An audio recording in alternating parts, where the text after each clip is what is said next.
আরেকটি বিষয় হচ্ছে, সাধারণত আমরা বাজার ঘাটে যখন পশু কেনার জন্য যাই, এর সুনির্দিষ্ট সুনির্ধারিত বয়স কিন্তু আমাদের জানা থাকে না।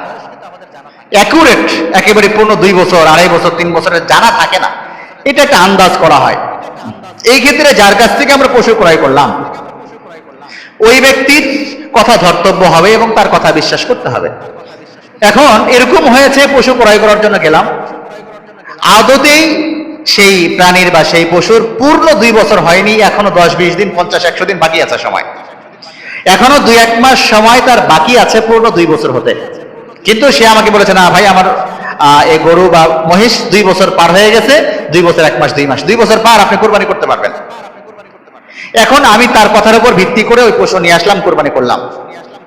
এখন আমিও তো জানি না যে আসলে 2 বছর হয়েছে কিনা, তার কথার উপর ভিত্তি করেই কোরবানি করলাম। আসলে যদি এরকম হয়ে থাকে, আদতে যদি এরকম হয়ে থাকে যে ওই পশু আসলেই 2 বছর পূর্ণ হয় নাই, অথবা ছাগলের ক্ষেত্রে আসলেই পূর্ণ 1 বছর পূর্ণ হয় নাই, উটের ক্ষেত্রে আসলেই পূর্ণ 5 বছর পূর্ণ হয় নাই, এখন তার কথার উপর ভিত্তি করে যখন আমরা পশু নিয়ে এসেছি, কোরবানি করেছি, কোরবানি আদায় হয়ে যাবে। আমার জানা নাই তো, এখানে আমার ইলমের মধ্যে, আমার জানার মধ্যে, আমার জ্ঞানের মধ্যে এটা নাই। তার কথার উপর ভিত্তি করে, তার কথার উপর বিশ্বাস করে আমি কোরবানি করেছি, কোরবানি আদায় হয়ে যাবে। আরেকটি বিষয় হচ্ছে, কোরবানির পশু জবাইয়ের ক্ষেত্রে যখন পশু আমাদের সামনে থাকে, পশু জবাইয়ের ক্ষেত্রে আমরা কার কাছ থেকে পশু জবাই করে নেব? কে পশু জবাই করবে? কোরবানির পশু জবাইয়ের ক্ষেত্রে যার পশু, যার কোরবানি, নিজের পশু নিজে জবাই করাই উত্তম। সেটা আমার ছাগল হোক, আমার গরু হোক, মহিষ হোক, দুম্বা হোক, ভেড়া হোক, উট হোক, আমি যেটা কোরবানি করব, আমার কোরবানির প্রাণী, আমার কোরবানির পশু আমি নিজ হাতে কোরবানি করব, এটাই উত্তম। আমি হুজুরের জন্য, ইমাম সাহেবের জন্য, খতিব সাহেবের জন্য অপেক্ষা করছি, কোনো প্রয়োজন নাই। এবং এটা উত্তম বা অনুত্তম কিছু না যে না ইমাম সাহেবকে দিয়ে করলে মনে হয় উত্তম হবে, বেশি ভালো হবে। না না না, আপনার পশু আপনিই করবেন, সেটাই উত্তম। কেননা পশু জবাইয়ের জন্য বিসমিল্লাহি আল্লাহু আকবার, এই যে দোয়া, বিসমিল্লাহ আল্লাহু আকবার, 4টা রগ থাকে, রগগুলো আপনি কাটবেন, আপনার এই বিষয়ে জানা আছে। তাহলে আপনি সেই ক্ষেত্রে ইমাম সাহেবের জন্য, খতিব সাহেবের জন্য, আলেম সাহেবের জন্য, মুফতি সাহেবের জন্য কেন অপেক্ষা করবেন? বরং আপনি আপনার নিজের পশু নিজেই কোরবানি করবেন, এটাই উত্তম।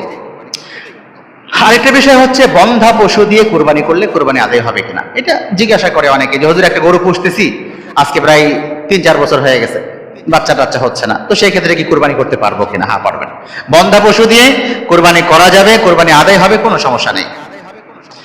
আরেকটা বিষয় হচ্ছে, অনেক সময় কোরবানি করার ক্ষেত্রে, এটা ইমাম সাহেব হতে পারে, খতিব সাহেব হতে পারে, কোনো আলিম হতে পারে, তার মাধ্যমে কোরবানি আমরা করে নিচ্ছি।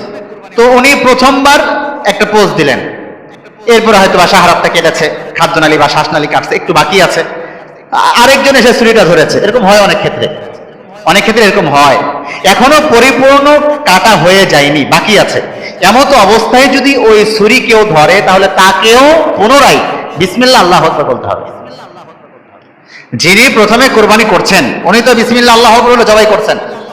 যখন পোজ দিলেন, সম্পূর্ণ কোরবানি এখনো হয় নাই, যদি আংশিকও বাকি থাকে, সেই ক্ষেত্রে যদি অন্য কেউ এসে এই ছুরি ধরে, তাহলে তাকেও বিসমিল্লাহ আল্লাহু আকবার বলতে হবে, বলে ছুরি চালাবে।